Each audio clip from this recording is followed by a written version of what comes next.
इमाम कायनात जनाब मोहम्मद रसूलुल्लाह सल्लल्लाहु अलैहि वसल्लम को भी इस दौर से गुजरना पड़ा, आपको भी इन हालात से गुजरना पड़ा। बल्कि नबी अकरम का हाल अगर आप देखेंगे और बुखारी शरीफ की हदीसों में अगर आप पढ़ेंगे नबी अकरम की ज़िंदगी के आखिरी हालात, तो आपको पता ये चलेगा कि आखिरी दिन है, फजर की नमाज के बाद और ज़ोहर की नमाज से पहले, इस दरमियाने बीच के वक्फे में, ज़ोहर और फजर के बीच में अल्लाह के नबी अल्लाह को प्यारे हुए हैं। ये वक्त जैसा गुजरा है उस पर एक सरसरी नज़र डालें। आपने बराबर कई मर्तबा आयशा सिद्दीक़ा से कहा पानी का प्याला लाओ। अम्मी आयशा पानी लाती हैं, अल्लाह के नबी पानी के प्याले में हाथ डालते हैं और हाथ डालकर अपने चेहरे पर मलते हैं, फिर हाथ डालते हैं अपने जिस्म पर मलते हैं, फिर हाथ डालते हैं अपने चेहरे पर मलते हैं और कहते जाते हैं इन्ना लिल मौती सकरात, इन्ना लिल मौती सकरात, इन्ना लिल मौती सकरात। आयशा, मौत के लिए बड़ी बेचैनियां हैं, मौत के लिए बड़ी सख्तियां हैं, मौत के लिए बड़ी कठिनाइयां हैं।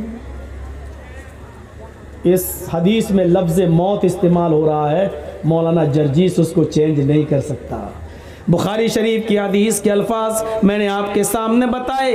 नबी अकरम बार बार पानी में हाथ डालते, अपने चेहरे पर मलते और कहते जाते इन्ना लिल मौती सकरात, इन्ना लिल मौती सकरात। मौत के लिए बड़ी बेचैनियां हैं, मौत के लिए बड़ी कठिनाइयां हैं। हजरत फातिमा ने जो नबी अकरम की बेटी थी, आपकी आंखों में आंसू देखे रोते हुए देखा तो चीख पड़ी। बुखारी के अल्फाज पर गौर करो, वाह कर बाबा तो, हाय मेरे अब्बू की परेशानी, हाय मेरे अब्बू की बेचैनी, हाय मेरे अब्बू का हाल। अल्लाह के नबी ने अपनी लख्त जिगर को, अपनी बेटी को इस पोजीशन में देखा कि वो मेरी परेशानी से परेशान हो रही है, तो आपने उसको पकड़ा, फरमाया बेटी तुम्हें रोने की जरूरत नहीं है, आज के बाद तुम्हारे बाप को कभी इतनी तकलीफ नहीं होगी, आज के बाद तुम्हारे बाप को कभी इतनी परेशानी नहीं होगी। यानी अल्लाह ताला ने मुझे बता दिया जिब्रील को भेजकर कि आज मेरी मुलाकात का वक्त है, अल्लाह से मेरी मुलाकात तय है। फातिमा ने जब ये सुना तो उनको और ज्यादा रोना आ गया कि आप हमेशा के लिए मुझे छोड़ के चले जाएंगे। आप तसल्ली देते रहे, आप उनको ढारस बंधाते रहे, लेकिन उनका रोना बंद नहीं हो रहा था। तो आपने उनको हंसाने के लिए और उनके चेहरे पे मुस्कुराहट के लिए एक बात कही जो सच्ची बात थी। थोड़ा पानी दीजिए। तो क्या कहा, फातिमा तुम गम न करो,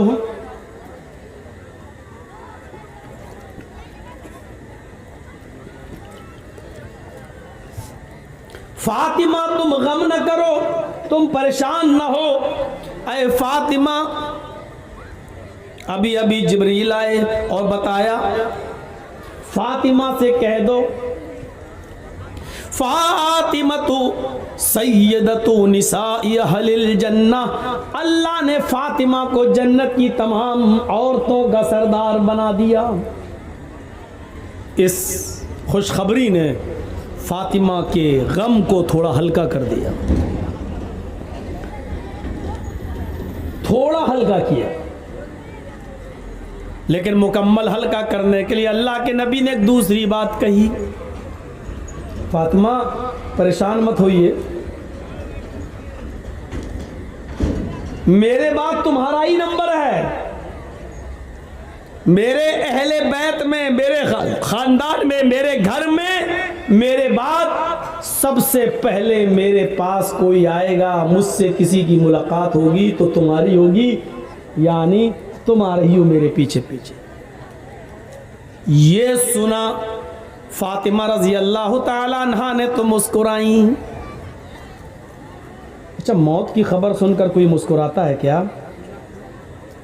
ये कहा कि मेरे बाद तुम्हारा नंबर, मेरे घर में सबसे पहले मुझसे, मेरे खानदान में सबसे पहले तुम मिलोगी, तो मुस्कुरा रही हैं। इसका मतलब ये होता है कि मौत मोमिन की नजर में बुरी चीज नहीं होती है, बल्कि मोमिन मौत को जितना करीब देखता है उतना ही वो खुश होता है कि मेरे रब से मुलाकात का वक्त है। आज हम मौत से डरते हैं, मरना नहीं चाहते हैं, मरने की तमन्ना भी नहीं होती है, और मौत अगर देख ले करीब तो हम डरते भी हैं। साहब यहाँ हार्ट का कोई बड़ा डॉक्टर नहीं, बेटा बेंगलोर लेके चलो, बेटा दिल्ली एम्स में लेके चलो। तो इसका मतलब यह है कि हमारे अंदर अभी ईमान की लज्जत और ईमान की चाशनी मुकम्मल तौर पर है नहीं। अगर हम मुकम्मल मोमिन होते तो मौत को अपने करीब देखकर हम डरते नहीं, रोते नहीं, चीखते नहीं, नफरत नहीं करते, बल्कि खुश होते।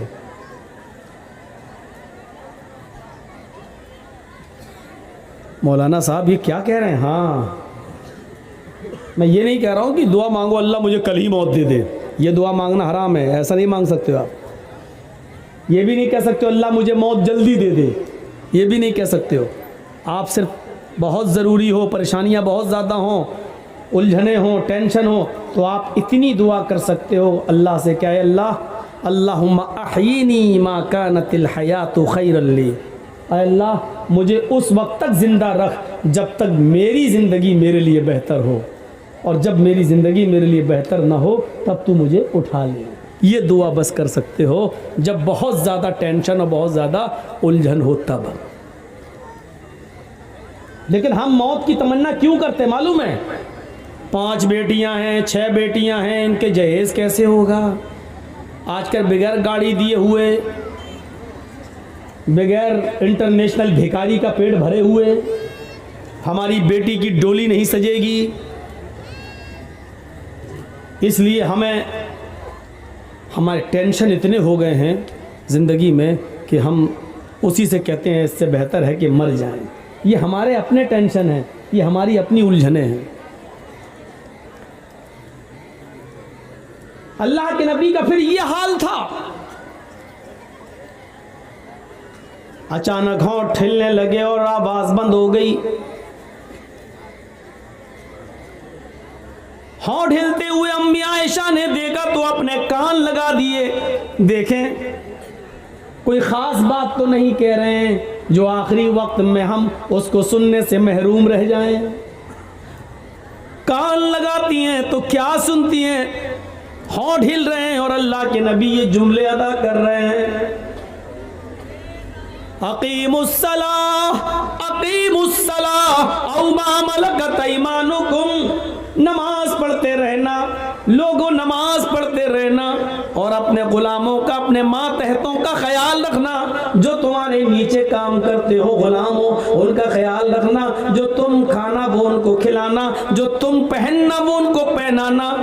उनके ऊपर ज़रूरत से ज़्यादा बोझ मत डालना। अगर कोई मुश्किल काम उनसे करा रहे हो जो वो कर न सकें तो उनके काम में तुम भी उनकी मदद करना। एक तरफ अल्लाह के हक से जोड़ा, नमाज पढ़ते रहना, दूसरी तरफ बंदों के हक से जोड़ दिया कि अपने गुलामों का, तुमसे नीचे जो लोग हों उनका ख्याल रखना। और उसके बाद खजूर के पत्तों से बनी हुई छत, उसी पर आपकी आंखें टिक गई, आंखें खुली की खुली रह गईं। और कायनात को रोशन करने वाला सूरज, पूरी दुनिया को चमकाने वाला सूरज अपनी आंखें खोलकर जोरदार अल्फाज में ये जुमले अदा करके हमेशा हमेशा के लिए ये सूरज अपनी रोशनी से बेनूर हो जाता है। और उसकी ज़बान से जो जुमले निकलते हैं वो ये जुमले निकलते हैं, अल्लाहुम्मा बिर्रफ़ीक़िल आला, अल्लाहुम्मा बिर्रफ़ीक़िल आला। आय अल्लाह में रफ़ीक़े आला में मुझे दाखिल कर दे, मुझे रफ़ीक़े आला में पहुंचा दे। आय अल्लाह, जहां अंबियाए किराम हैं, जहां शुहदाए किराम हैं, जहां तेरे औलिया अल्लाह, तेरे दोस्त, तेरे बुजुर्ग बंदे हैं, उन्हीं लोगों में मुझे भी पहुंचा दे। आपने ये आखिरी लफ्ज अपनी जबान से निकाला और उसके बाद पूरी दुनिया को चमकाने वाला सूरज हमेशा के लिए उस घर से गुरूब हो गया।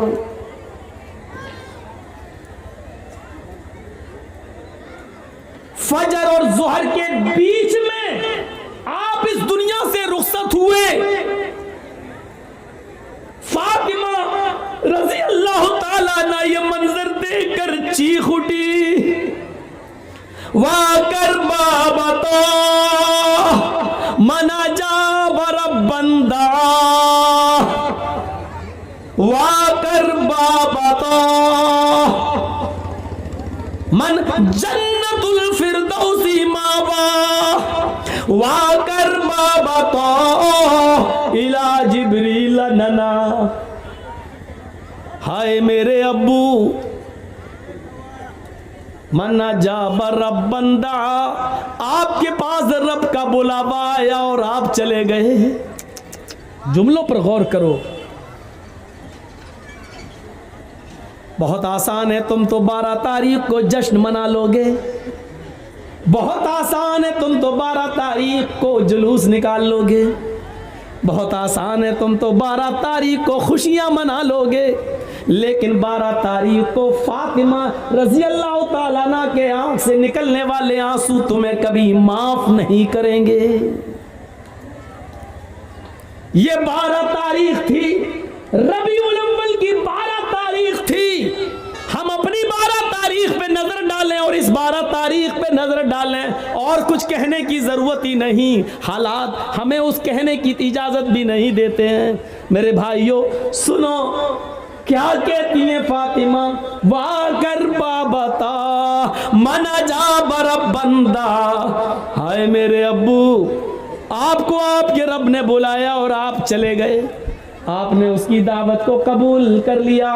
ये भी नहीं सोचा कि आपके चाहने वालों पर क्या बीतेगी, ये भी नहीं सोचा कि आपके चाहने वालों पर क्या गुजरेगी, क्या गुजरेगी। आए अल्लाह के नबी, आए मेरे अब्बू, आप चले गए। दूसरे जुमले पर गौर करो, वाकर बाबता मन जन्नतुल फिरदौसी मावा। आए अब्बू, आपसे तो आपके रब ने जन्नतुल फिरदौस का वादा किया। आपका ठिकाना तो जन्नतुल फिरदौस है, आप तो जन्नतुल फिरदौस चले गए। तीसरे जुमले पर गौर करो, वाकर बाबता इला जिब्रील नना। आए अब्बू, अब कुरान किसके ऊपर नाजिल होगा? अब जिब्राइल कुरान की आयतें किसके ऊपर लेकर आएंगे? अब कुरान किस पर नाजिल होगा? आप नहीं तो कुरान भी बंद हो जाएगा, उसकी आयतें नाजिल होना भी बंद हो जाएगा। इसलिए कि साहिब कुरान ही नहीं रहा तो कुरान किस पर नाजिल हो? नहीं। अरे अब्बू, मैं जिब्रील को मना कर दूंगी, अब वो कुरान लेकर ना आए। आए अब्बू, अब मैं जिब्रील को रोक दूंगी, अब वो कुरान लेकर ना आए। इसलिए कि साहिब कुरान न रहा इस दुनिया में, साहिब कुरान अब न रहा। इन जुमलों पर गौर करो और अपने सीने को ठोक बताओ ईमानदारी के साथ 12 तारीख को निकलने वाले इन जुमलों पर हमारा जश्न क्या कह रहा है। फिर फातिमा कहती हैं, लोगों 12 तारीख को मेरे ऊपर मेरे अब्बू की जुदाई के बाद गमों के ऐसे पहाड़ टूटे। जो मुसीबतें, जो गम मेरे ऊपर आए, अगर वो गम किसी पहाड़ के ऊपर डाल दिए जाते तो पहाड़ भी चूर चूर हो जाता, रेजा रेजा हो जाता। और जो गम मेरे अब्बू के बाद मुझे मिले, मेरे अब्बू की जुदाई पर मुझे मिले, अगर वो गम किसी दिन पर डाल दिए जाएं तो वो दिन भी रात में बदल जाए। 12 तारीख हमें ये बताती है कि कायनात को रोशन करने वाला सूरज गुरूब हुआ था। उस पर हमें वो माहौल बनाना चाहिए कि 12 तारीख को नबी अकरम की हम पैदाइश की खुशी ना भूलें, लेकिन इतनी खुशी ना मनाएं कि हम 12 तारीख को गम भूल जाएं, और इतना मातम और इतना गम भी ना करें कि हम नबी अकरम की पैदाइश भूल जाएं। हमें तो बीच का रास्ता अपनाना चाहिए था। हमें तो मुतदिल रास्ता अपनाना चाहिए था। यहाँ दोनों तरफ से गलती हो रही है। मेरे प्यारे साथियों, कुरान सुनते जाओ, हदीस सुनते जाओ और अपने ईमान का जायजा लेते जाओ।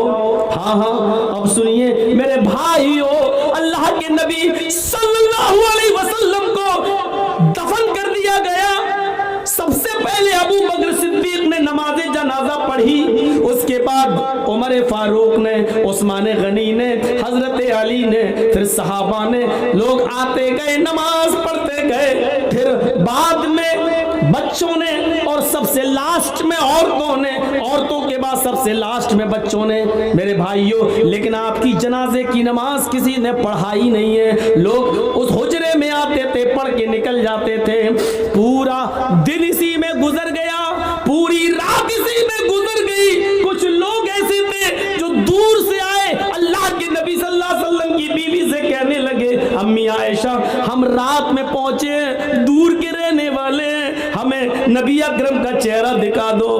तो उन्होंने सर खोल दिया और कहा, देख लो। कहने लगे वो सहाबी, आया अम्मी आयशा, हमें अंधेरे में नबी का चेहरा सही से दिखाई नहीं दे रहा है, तो चिराग जला दो, कुछ रोशनी कर दो। तो हजरत आयशा कहने लगी, आए मोहम्मद के साथियों, मेरे घर की इतनी इंसल्ट क्यों कर रहे हो? मेरे घर को इतना जलील क्यों कर रहे हो? मुझे इतना रुसवा क्यों कर रहे हो? उस सहाबी ने कहा, अम्मी आयशा, हम आपको इंसल्ट कैसे कर सकते हैं? हम तो अपने नबी का चेहरा देखना चाहते हैं। तो अम्मी आयशा ने कहा, लोगों, मेरे घर में इतना तेल भी नहीं है कि मैं चिराग जलाकर तुम्हें मुहम्मदुर रसूलुल्लाह का चेहरा दिखा सकूं। ये उस घर का हाल है। अफसाने तुमने बहुत सुने होंगे। आओ मुहम्मदुर रसूलुल्लाह की जिंदगी के बारे में जरा हमसे भी सुन लो और अपने दिल से फैसला करो। और कल चाय की होटलों में बैठ के बताना कि मौलवी जर्जीस नबी को मानता है या नहीं मानता। कह देना बहुत आसान है, फला नहीं मानता, फला नहीं मानता, फला नहीं मानता।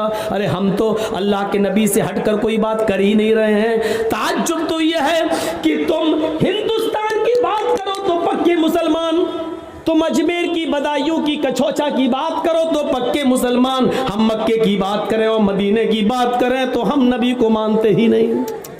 अफसोस यह है कि तुम मुल्ला मौलवियों की लिखी हुई किताबों की बात करो तो पक्के मुसलमान, और हम ये कहें कि ये नबी का फरमान है, ये फातिमा कह रही हैं, ये अल्लाह के रसूल का फरमान है, हम ये कहें तो हम मुसलमान नहीं। जो लोग ये कहते हैं, याद रखना मौलवी जर्जीस का हाथ होगा, कल कयामत के दिन तुम्हारा गरीबान होगा, हम तुम्हें खींच कर रब की अदालत में लेके आएंगे और ये कहेंगे, आए अल्लाह, यही वो लोग हैं जो दुनिया में चाय की होटलों में बैठ के कहा करते थे कि ये नबी को नहीं मानते हैं, ये नबी की शान में गुस्ताखी करते हैं। आए अल्लाह, मुझे इनसे इंसाफ चाहिए, आए अल्लाह, मुझे इनसे इंसाफ चाहिए।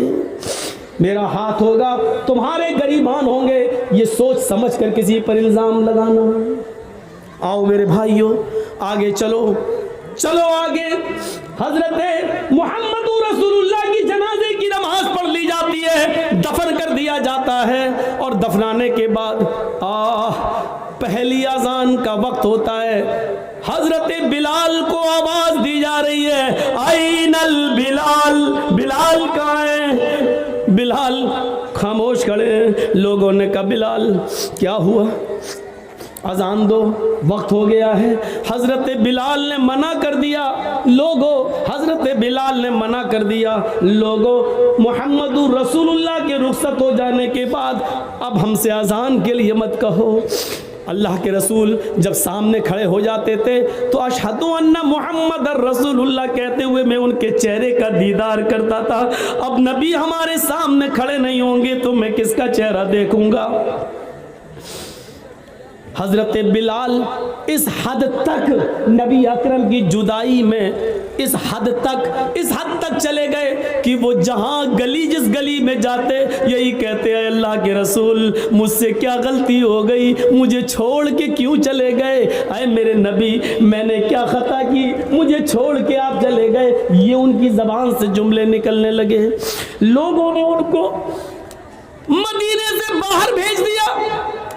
यहाँ रहेंगे मस्जिद नबी के बगल में रौज़े रसूल को, नबी अकरम की कब्र को देखेंगे तो ये नबी को बहुत याद करेंगे। चलो इनको कुछ महीनों के लिए बाहर भेज दें। 6 महीने तक वो मुल्क शाम में रहे और 6 महीने के बाद उन्होंने नबी अकरम को ख्वाब में देखा। 6 महीने के बाद ख्वाब में देखा तो कहा, अल्लाह के नबी ख्वाब में उनसे कह रहे हैं, अय बिलाल तू मेरा मदीना छोड़ के कहाँ चला गया? अय बिलाल तू मेरी कुर्बत छोड़ के कहाँ चला गया? अय बिलाल तू मेरी नजदीकी छोड़ के कहाँ चला गया? अय बिलाल तू मदीने में वापस आ जा।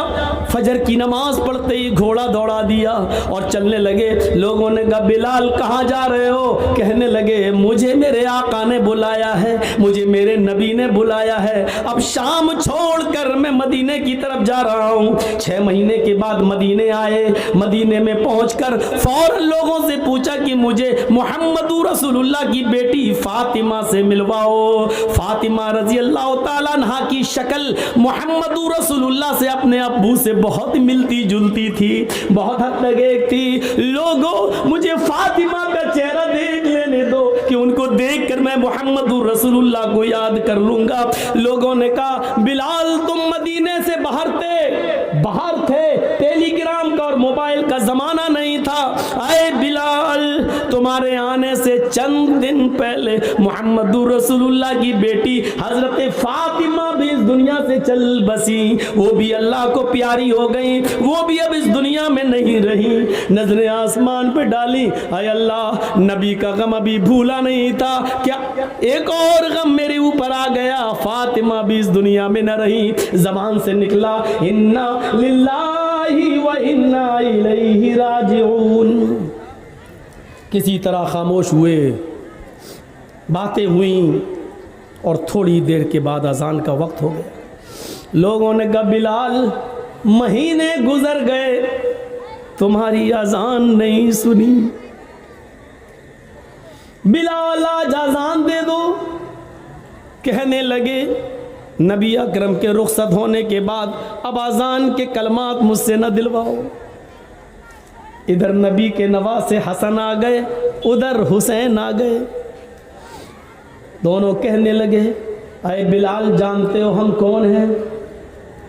उन दोनों को अपने दोनों हाथ से दबाया, तुम दोनों नबी अकरम के नवासे हो। मेरे नाना ने क्या कहा था, जिसने मेरे नवासों का दिल तोड़ा उसने मुहम्मदुर रसूलुल्लाह का दिल तोड़ा। अरे बिलाल तुम्हें अजान देना पड़ेगी आज, ये मुहम्मदुर रसूलुल्लाह के नवासों की ख्वाहिश है। बिलाल रोने लगे, चीख पड़े, आए हसन आए हुसैन, तुम्हारी जबान से निकलने वाले लफ्जों को और तुम्हारी ख्वाहिश को तुम्हारे नाना ने नहीं तोड़ा तो मैं कैसे तोड़ सकता हूँ? मैं अजान दूंगा। वज़ू बनाया, अजान देने के लिए खड़े हो गए। वही ऊंचाई है, वही मस्जिद नबवी का मीनारा है, वही कानों में उंगली दी हुई है और उसी जगह पर अजान के कलमात बुलंद हो रहे हैं। हजरत बिलाल की अजान सुनने के लिए लोगों ने पहले ही मस्जिद भर दी। अजान से पहले ही मस्जिद आबाद, खजूर के पत्तों की बनी हुई चटाइयां बिछी हुई, सारे लोग मस्जिद में बैठे हैं। 6 महीने पुराना मुहम्मदुर रसूलुल्लाह सल्लल्लाहु अलैहि वसल्लम का जमाना याद आ रहा है।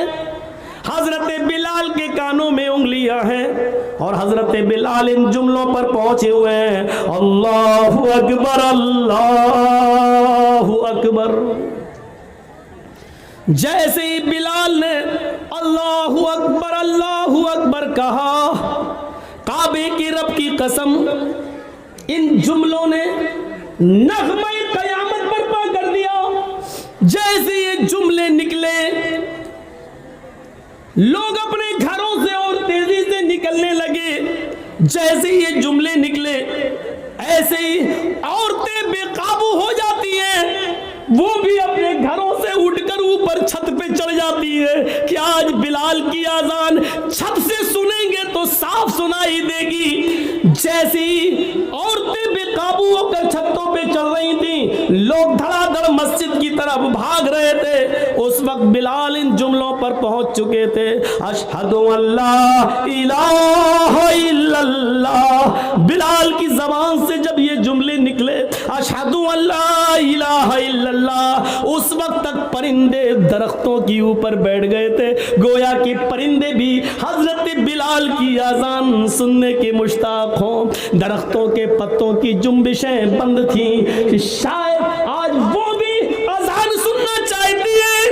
ये सारी चीजें बेकाबू थी, औरतें छतों पे चढ़ के बिलाल की आजान सुनना चाह रही हैं। दरख्तों के पत्ते जुम्बिश नहीं कर रहे हैं, चहचहाने वाले परिंदे भी खामोशी के साथ बिलाल की आजान सुन रहे हैं। और सहाबा किराम की आंखों में आंसू है, नबी अकरम का जमाना याद आ रहा है।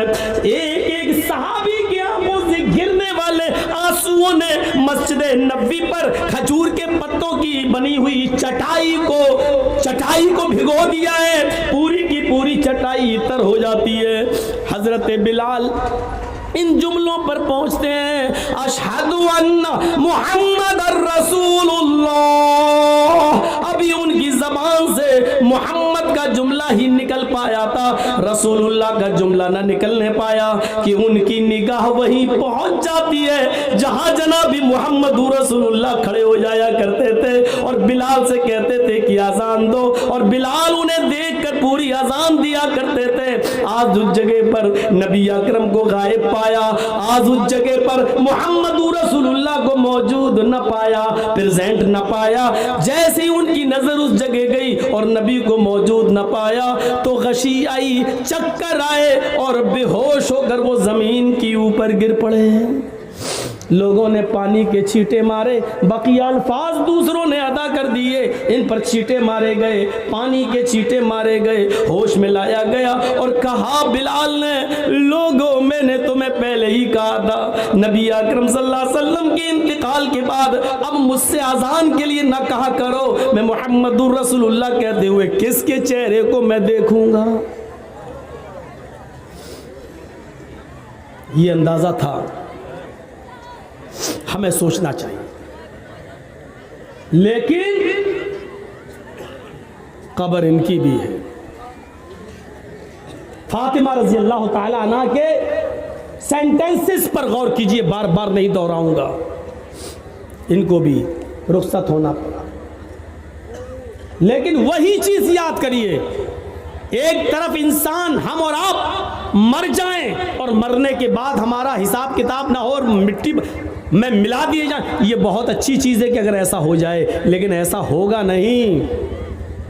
मसला ये नहीं है, मसला ये है कि मरने के बाद भी तो चैन नहीं है। दुनिया में अगर अच्छे अमल किए हैं तो उनका इनाम कब्र में ही मिलना शुरू हो जाता है, और अगर हमने और आपने अच्छे अमल नहीं किए हैं तो मरने के बाद उसका अजाब भी शुरू हो जाता है। अभी क़यामत में तो हिसाब होना अलग बाकी है, वो एक अलग चीज़। यहां से ही शुरू हो जाता है दौर। हजरत उस्मान गनी के सामने जहन्नम के अजाब का जिक्र किया जाता, नहीं रोते, लेकिन जब कब्र के अजाब का जिक्र किया जाता तो इतना रोते कि उनकी दाढ़ी तर हो जाती। पूछा है उस्मान, जहन्नम के अजाब का जिक्र होता तो तुम न रोते, और कब्र के अजाब का जिक्र होता तो इतना रोते, क्या बात है? फरमाया, लोगों, ये कब्र आखिरत की मंजिलों में से पहली मंजिल है। फ़इन्नल क़ब्र अव्वलु मंजिल मिन मनाज़िलिल आखिरा, आखिरत की मंजिलों में से पहली मंजिल है कब्र। जो इस कब्र में सवाल और जवाब में पास हो गया, जो यहाँ कामयाब हो गया, वो सारी मंजिलों में कामयाब हो जाएगा, आखिरत की और दूसरी सीढ़ियों पर चढ़ लेगा।